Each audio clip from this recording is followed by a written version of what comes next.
Hi friends, welcome back to Sajida's creation. ഇന്നത്തെ video സ്റ്റിച്ചിങ്ങോ ഡിസൈനിങ്ങോ അങ്ങനെയൊന്നും അല്ല കേട്ടോ. തംബ്നെയിൽ കണ്ടപ്പോൾ തന്നെ നിങ്ങൾക്ക് മനസ്സിലായിട്ടുണ്ടാവുമെന്ന് തോന്നുന്നു. നിങ്ങൾക്കറിയാം, ഞാൻ യൂസ് ചെയ്യുന്നത് ഉഷയുടെ ജാനോ മല്ലൂരയാണ്. ഇപ്പോൾ ഒരു 3 വർഷത്തോളായിട്ടോ ഞാനിത് യൂസ് ചെയ്യുന്നു. കാര്യമായിട്ട് വലിയ കംപ്ലയിൻസ് ഒന്നും ഉണ്ടാവാറില്ല. ഞാൻ യൂസ് ചെയ്തതിൽ എനിക്ക് നല്ലൊരു കംഫർട്ടബിളായി തോന്നിയിട്ടുള്ള ഒരു മെഷീനാണ്. ഇതിൻ്റെ റിവ്യൂ ഒക്കെ ഞാൻ ചെയ്തിട്ടുമുണ്ട്. ഒത്തിരി ആൾക്കാർ കമൻറ്റിൽ ചോദിക്കാറുണ്ട് നല്ല മെഷീനാണോ എന്നൊക്കെ. തീർച്ചയായിട്ടും നമുക്കൊരു വീട്ടിൽ വെച്ചിട്ട് ചെയ്യാൻ പറ്റുന്ന എല്ലാ ഡിസൈനും ഈ ഒരു മെഷീനിൽ നമുക്ക് ചെയ്തെടുക്കാനും പറ്റും. പക്ഷേ എൻ്റെ വീഡിയോ കാണുന്നവർക്കറിയാം, ഞാനിപ്പോൾ കേരളത്തിൽ നിന്ന് ബാംഗ്ലൂരേക്ക് വന്നിട്ടാണുള്ളത്. അപ്പോൾ കവറൊന്നും ഇല്ലാണ്ട് ജസ്റ്റ് ഒന്നൊരു ക്ലോത്തിൽ പൊതിഞ്ഞിട്ടാണ് മെഷീൻ ഞാൻ ഇങ്ങോട്ടേക്ക് കൊണ്ടുവന്നത്. അതിനുശേഷം ഒരു തവണ ചെറിയൊരു പ്രോബ്ലം ഉണ്ടായിരുന്നു. അത് ഞാൻ തന്നെ എല്ലാം ഒന്ന് ഊരിയിട്ട് ക്ലിയർ ചെയ്തപ്പോൾ മെഷീൻ ഓക്കെ ആയി. പക്ഷേ ഇപ്പോൾ ഒരാഴ്ച അല്ലെങ്കിൽ ഒരു 10-12 ദിവസമായി തോന്നുന്നു മെഷീൻ വർക്ക് ചെയ്യുന്നില്ല. മെഷീൻ്റെ ലൈറ്റൊക്കെ വർക്ക് ചെയ്യുന്നുണ്ട്, പക്ഷേ സൗണ്ട് വരുന്നില്ല. അത് മാത്രമല്ല, മെഷീൻ മൂവ് ചെയ്യുന്നൊന്നുമില്ല. ലൈറ്റ് മെഷീനിൽ എത്തുന്നുണ്ട്, അല്ലെങ്കിൽ പവർ മെഷീനിൽ എത്തുന്നുണ്ടെന്ന് മനസ്സിലാവുന്നുണ്ട്. ആകെ ടെൻഷനായി. ഞാൻ ഒത്തിരി ട്രൈ ചെയ്ത് നോക്കി മെഷീൻ എങ്ങനെയെങ്കിലും ഒന്ന് റിപ്പയർ ചെയ്തെടുക്കാൻ വേണ്ടിയിട്ട്. കാരണം ബാംഗ്ലൂർ എവിടെയാണ് റിപ്പയർ ചെയ്യാൻ പറ്റുന്ന സ്ഥലം ഏതാണെന്നോ അല്ലെങ്കിൽ ഉഷയുടെ ഔട്ട്ലെറ്റ് ഏതാണോ മെക്കാനിക്ക് എവിടെയാണെന്നോ ഒന്നും എനിക്കറിയില്ല. അപ്പോൾ ഞാൻ തന്നെ ഒത്തിരി ട്രൈ ചെയ്ത് 2-3 ദിവസം അങ്ങനെ ട്രൈ ചെയ്ത് നോക്കി. പക്ഷേ എന്നെക്കൊണ്ട് അത് റിപ്പയർ ചെയ്യാൻ പറ്റില്ല എന്ന് മനസ്സിലായപ്പോൾ മെക്കാനിക്കിനെ അന്വേഷിച്ച് തുടങ്ങി. അപ്പോൾ കുറേ ആൾക്കാരോട് അന്വേഷിച്ചപ്പോൾ പറഞ്ഞു, ഇവിടെ അടുത്ത് ഉഷയുടെ ഒരു എന്താ പറയുക, മെഷീനൊക്കെ വിൽക്കുന്ന ഒരു ഷോപ്പുണ്ട്, നിങ്ങൾ അവിടെ ഒന്ന് പോയിട്ട് അന്വേഷിച്ച് നോക്കൂ എന്ന് പറഞ്ഞു. അപ്പോൾ ഞാനും ഹസ്ബൻഡും കൂടി അവിടെ പോയി അന്വേഷിച്ചു. അപ്പോൾ അവിടെ പോയപ്പോൾ കാണുന്നത് ഷട്ടറിന് എഴുതി വെച്ചിട്ടുണ്ട് 11-ാം തീയതി വരെ ഇവിടെ ക്ലോസ്ഡ് ആണ്, ഇത് ഇനി ഓപ്പൺ ചെയ്യാൻ 11-ാം തീയതി ആവുമെന്ന് മനസ്സിലായി. തൊട്ടടുത്ത് അന്വേഷിച്ചപ്പോൾ ഇവിടെ വേറെ എവിടെയും ഉഷയുടെ ഇങ്ങനെ ഒരു ഔട്ട്ലെറ്റിൽ ഇല്ല എന്നാണ് പറഞ്ഞത്. വീണ്ടും നമ്മൾ തിരിച്ച് ഫ്ലാറ്റിലേക്ക് തന്നെ വന്നു. വീണ്ടും നമ്മുടെ മുന്നിൽ ചോദ്യചിഹ്നമായി തന്നെ മെഷീൻ നിൽക്കുകയാണ്.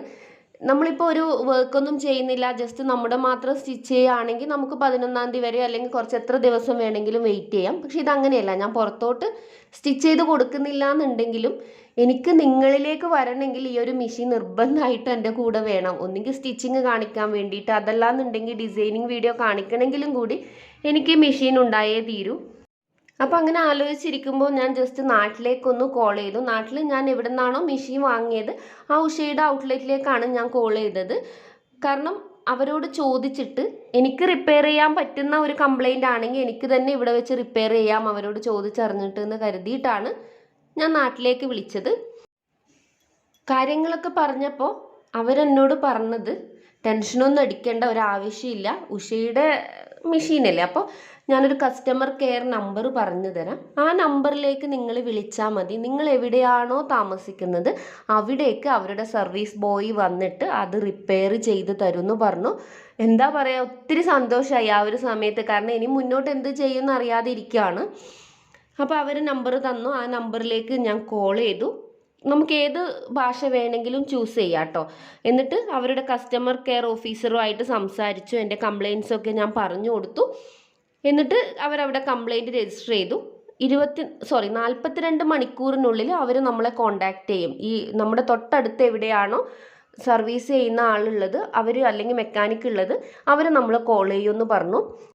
പക്ഷേ 42 മണിക്കൂറൊന്നും എടുത്തില്ല. 24 മണിക്കൂറിനുള്ളിൽ തന്നെ അവരുടെ മെക്കാനിക്ക് നമ്മളുമായിട്ട് കോണ്ടാക്ട് ചെയ്തു. നമ്മുടെ ഫോൺ നമ്പറും നമ്മുടെ അഡ്രസ്സും ഒക്കെ വാങ്ങിയിട്ട് അവർ ഫ്ലാറ്റിൽ വന്നു. മെഷീൻ മുഴുവനായിട്ടൊന്ന് ചെക്ക് ചെയ്തിട്ട് ഫൂട്ടിൻ്റെ കംപ്ലൈൻ്റ് ആണ്, ഫൂട്ട് മുഴുവനായിട്ടും മാറ്റണം എന്ന് പറഞ്ഞു.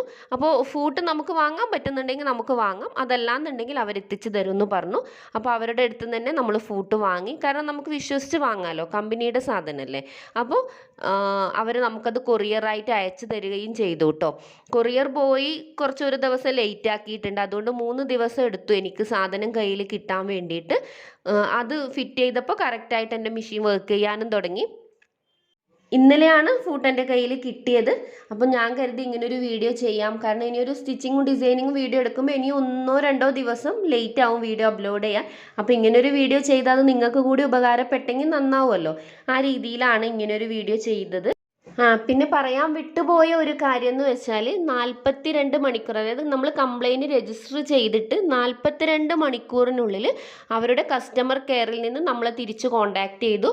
നിങ്ങളുടെ ഫ്ലാറ്റിലേക്ക് അല്ലെങ്കിൽ വീട്ടിലേക്ക് മെക്കാനിക്ക് വന്നിട്ടുണ്ടോ, അവർ നിങ്ങളുടെ കംപ്ലൈൻറ്റ് നോക്കിയിട്ട് എന്താണ് പറഞ്ഞത്, അവരുടെ പെരുമാറ്റം എങ്ങനെയായിരുന്നു, വളരെ നല്ല പെരുമാറ്റമാണോ, അവർ നിങ്ങളുടെ അടുത്ത് മോശമായിട്ട് എന്തെങ്കിലും പെരുമാറിയോ അല്ലെങ്കിൽ എന്തെങ്കിലും സംസാരിച്ചോ, അവരെ കൊണ്ട് നിങ്ങൾക്ക് എന്തെങ്കിലും പ്രോബ്ലം ഉണ്ടായിട്ടുണ്ടോ എന്നുള്ള കാര്യങ്ങൾ വിശദമായി ചോദിച്ചറിഞ്ഞു.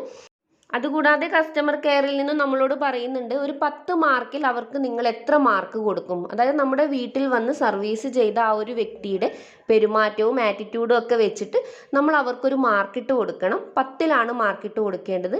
എന്നെ സംബന്ധിച്ചിടത്തോളം അവരുടെ പെരുമാറ്റം വളരെ നല്ലതായിരുന്നു. അവർക്ക് മലയാളമൊന്നും അറിയില്ല, ഹിന്ദിയിലാണ് അവരുടെ സംസാരം വരുന്നത്. ഹിന്ദി എനിക്ക് അറിയാം, ഇവിടെ കന്നഡയൊന്നും എനിക്കറിയില്ല, പക്ഷേ ഹിന്ദി എനിക്ക് സംസാരിക്കാൻ പറ്റും. അപ്പോൾ അതുകൊണ്ട് ഹിന്ദിയിൽ തന്നെയാണ് അവരുമായിട്ട് കോൺവെർസേഷൻ ചെയ്തത്. നല്ല രീതിയിലുള്ള പെരുമാറ്റം തന്നെയാണ് അവരുടെ ഭാഗത്ത് നിന്ന് ഉണ്ടായതും. അപ്പോൾ അതുകൊണ്ട് തന്നെ ഞാൻ 10 മാർക്ക് തന്നെ അവർക്ക് കൊടുക്കുകയും ചെയ്തിട്ടുണ്ട്. അതായത് ഉഷയുടെ മെഷീൻ വാങ്ങിയിട്ടുണ്ടെങ്കിൽ അവരുടെ സർവീസും അവരിൽ നിന്നുള്ള കോണ്ടാക്റ്റും അത്രയും നന്നായിട്ടാണ് എനിക്ക് ഫീൽ ചെയ്തത്. അപ്പോൾ ഉഷയുടെ മെഷീൻ ഉള്ളവരാണെങ്കിൽ അല്ലെങ്കിൽ ഉഷയുടെ എന്തെങ്കിലും പ്രൊഡക്റ്റ് കയ്യിലുള്ളവരാണെങ്കിൽ എന്തെങ്കിലും കംപ്ലൈൻറ്റ് വന്നിട്ടുണ്ടെങ്കിൽ നിങ്ങൾ കസ്റ്റമർ കെയറുമായിട്ട് കോൺടാക്റ്റ് ചെയ്യുക. അതിൻ്റെ നമ്പർ ഞാൻ ഡിസ്ക്രിപ്ഷനിൽ കൊടുക്കാം, വേണമെങ്കിൽ നമ്മുടെ കമൻറ്റ് ബോക്സിലും ഞാൻ പിൻ ചെയ്യാം. അപ്പോൾ ഇന്നത്തെ വീഡിയോ ഞാനിവിടെ വൈൻഡപ്പ് ചെയ്യാണ്. ഇത്രയേ ഉള്ളൂ. നെക്സ്റ്റ് ടൈം പുതിയൊരു വീഡിയോവുമായിട്ട് എത്രയും പെട്ടെന്ന് വരും. അതുവരെ ബൈ, ടേക്ക് കെയർ.